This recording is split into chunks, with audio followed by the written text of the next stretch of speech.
बुलेटिनच्या सुरुवातीला एक खास रिपोर्ट पाहूयात। भाजपचे हेवीवेट नेते आणि मंत्री गिरीश महाजन यांच्या सोबतची एक ऑडिओ क्लिप व्हायरल झाल्यामुळे भाजपचे उत्तर महाराष्ट्रामधील नेते विजय चौधरी अडचणीमध्ये आलेत। या कथित ऑडिओ क्लिपमध्ये विजय चौधरी हे एकनाथ खडसे आणि रक्षा खडसेंबाबत आक्षेपार्ह शब्दांचा वापर करताना आढळलेत। पण ही एआयचा वापर करून तयार केलेली ऑडिओ क्लिप असल्याचा दावा विजय चौधरींनी केलाय। आता या प्रकरणाची चौकशी सुरू झाली असली तरी या ऑडिओ क्लिप नाट्यामुळे उत्तर महाराष्ट्रातलं राजकारण ढवळून निघालेलं आहे। पाहूयात एक रिपोर्ट। जळगाव भाजपमधली दुही कथित ऑडिओ क्लिपमुळे समोर। गिरीश महाजन आणि विजय चौधरींमधील संभाषणामुळे वादळ। एकनाथ खडसे आणि रक्षा खडसेंबाबत आक्षेपार्ह शब्दांचा वापर। हिना गावितांबद्दलही आक्षेपार्ह शब्द वापरल्यानं चौधरींवर गुन्हा दाखल। भाजपचे संकटमोचक असं बिरुद मिरवणारे मंत्री गिरीश महाजन आणि भाजपचे उत्तर महाराष्ट्र संयोजक विजय चौधरी यांच्या दरम्यानच्या फोनवरील संभाषणाची एक कथित ऑडिओ क्लिप व्हायरल झाली आहे। माजी मंत्री आणि एकेकाळी भाजपचे राज्यस्तरावरचे प्रमुख नेते असलेल्या एकनाथ खडसे आणि त्यांच्या सुनबाई केंद्रीय मंत्री रक्षा खडसे यांच्याबाबत या ऑडिओ क्लिपमध्ये अत्यंत आक्षेपार्ह भाषा वापरली गेली आहे। या संभाषणात विजय चौधरींनी अत्यंत शिवराळ भाषेत रक्षा खडसे आणि एकनाथ खडसेंचा उल्लेख केला आहे।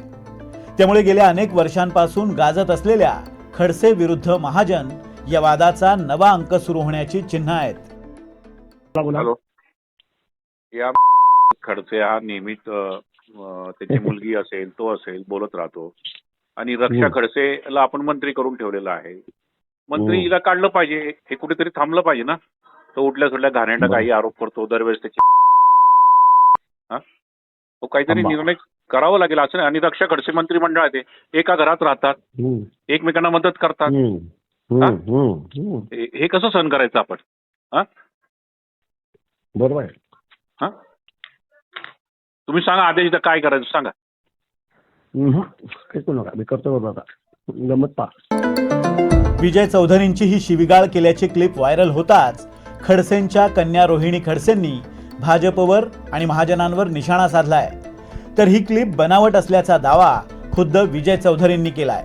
जी ऑडिओ क्लिप व्हायरल झालेली आहे, जर ती खरीच असेल तर मला भारतीय जनता पार्टीच्याही लोकांना विचारणं आहे की तुमच्याच पक्षामध्ये काम करणाऱ्या महिला पदाधिकाऱ्यांच्या बाबतीमध्ये असले अश्लील वक्तव्य करणारे हे भारतीय जनता पार्टी कसं खपवून घेतं? कारण अधिवेशनाच्या काळामध्ये मुख्यमंत्री महोदयांनी एक वक्तव्य केलं होतं की जे लोक टीका टिप्पणी करतात असल्या भाडेके टट्टू अशा लोकांना आम्ही सहन करणार नाही आणि याच्यामुळे महाराष्ट्र बदनाम होतोय।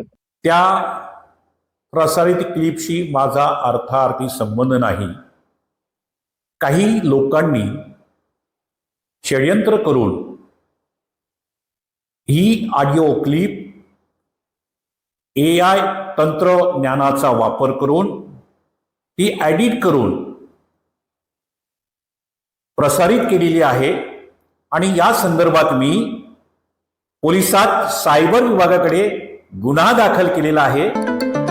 गंभीर बाब म्हणजे फक्त खडसे किंवा त्यांच्या सुनबाईंना शिवीगाळ करणारी ही एकच क्लिप नाही आहे, तर यापूर्वी नंदुरबारच्या माजी खासदार डॉक्टर हिना गावित यांच्या बाबतही अशाच शिवराळ भाषेचा वापर केलेली आणखी एक क्लिप विजय चौधरींच्या नावे व्हायरल झाली आहे। डॉक्टर गावितने आपल्याला विचारलं नाही, आपल्याला साधा फोन बी केला नाही, तर याने घुसायला पाहिजे होतं का? गावित परिवार आपल्याला डावलत होता आणि आपल्याला डावलून ते त्यांची दुकान ते चालवत होते। गावित पक्ष मानतो का? नाही। तो गावितला पक्षाची पडलेली आहे, तो गावित तर पक्ष बुडवायला निघालेला आहे। नाही तर गावितने बोलवलं गावित हिना अरे खुशाल तो गावित मला बोलवत नाहीये, माझा अपमान करतोय। कोण आहे पक्ष? नंदुरबारमध्ये व्हायरल झालेल्या या ऑडिओ क्लिपच्या आधारे हिना गावित यांचे बंधू रोहन गावित यांनी विजय चौधरींविरोधात ॲट्रॉसिटी कायद्याअंतर्गत तक्रार केली। त्यानुसार गुन्हाही दाखल करण्यात आलाय।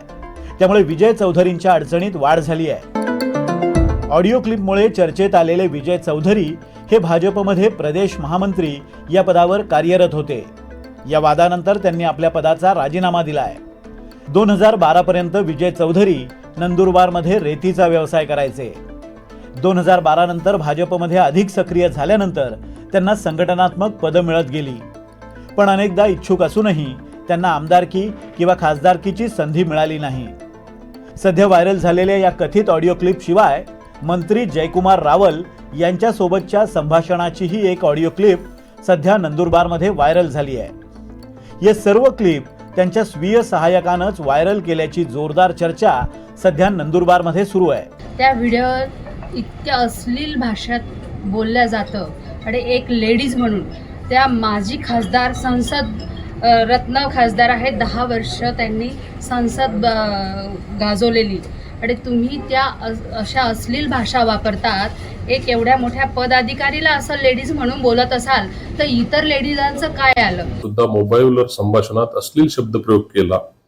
विजय वसंत चौधरी यांनी माननीय डॉक्टर विजयकुमार गावित, कृष्णराव गावित व माजी खासदार हिना गावित यांचे बाबत केलेले संभाषण रेकॉर्डिंग सार्वजनिक केल्याने त्यांचा जाहीररित्या अपमान केला म्हणून तक्रारदाराच्या तक्रारीवरून नंदुरबार शहर पोलीस ठाणे येथे वरप्रमाणे गुन्हा नोंद करण्यात आले. सदर गुन्ह्याचा तपास माननीय पोलीस अधीक्षक नंदुरबार यांच्या आदेशाने मी हनुमंत गायकवाड SDPO नंदुरबार शहर करीत आहे. खडसे भाजपमध्ये ऐन भरात असताना विजय चौधरी हे भाजपमध्ये फारसे चर्चेतही नव्हते. त्यामुळे खडसे असतील किंवा विजयकुमार गावित असतील यांच्यासोबत त्यांचा व्यक्तिगत काही वाद असण्याची सूतराम शक्यता नाही आहे. असं असतानाही या नेत्यांबद्दल आणि त्यांच्या कुटुंबियांबद्दल इतकी शिवराळ भाषा वापरण्याचं कारण काय, असा सवाल उत्तर महाराष्ट्रातील राजकीय वर्तुळात विचारला जातोय. त्याचबरोबर अचानक अशा ऑडिओ क्लिप व्हायरल होण्याला पक्षांतर्गत वादाची तर किनार नाही ना, अशीही चर्चा सुरू झाली आहे. पण या प्रकरणामुळे गिरीश महाजनांच्या डोक्याला नाहक ताप झालाय हे मात्र नक्की. नंदुरबारहून प्रशांत झवेरीसह मंगेश जोशी, NDTV मराठी, जळगाव.